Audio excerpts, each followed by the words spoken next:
My name is Laura England Biggs, and I have been a member of First United Methodist Church for I'm not sure how long.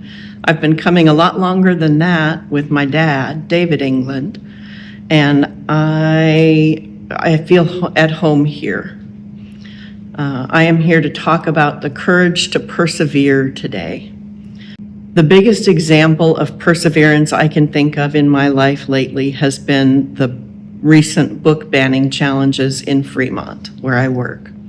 I'm the library director at Keene Memorial Library, and it was a very normal city council meeting, December 27th of 2022. We were sitting there listening to public comment, people talking about things that bothered them, and the next thing I knew, someone got up and said, "There's pornography at the library, and this is the book." It was called Sex is a Funny Word. It's a nonfiction book for children, I believe 8 to 12, 8 to 13. It's a cartoon book that talks to kids about their bodies and their feelings and things like that. This parent, well, grandparent actually, took offense because it had pictures of penises and it talked about masturbation.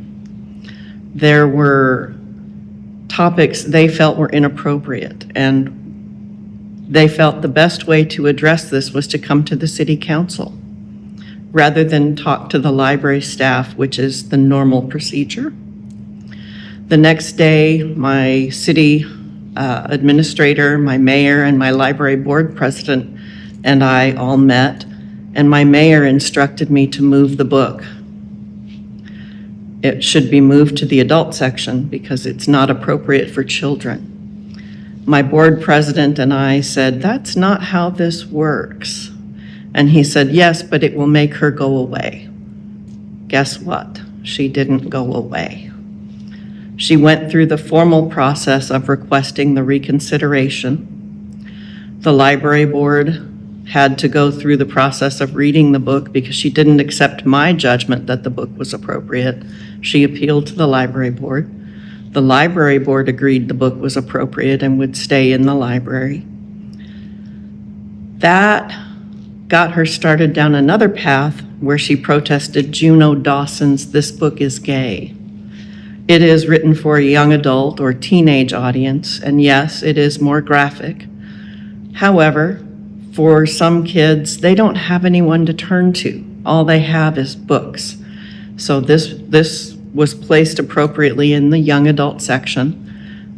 My decision, once again, was the book stays in the library.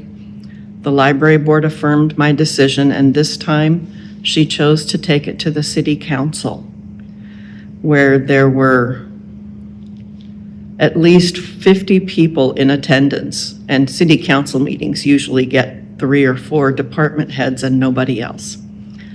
30 people got up and spoke against the book.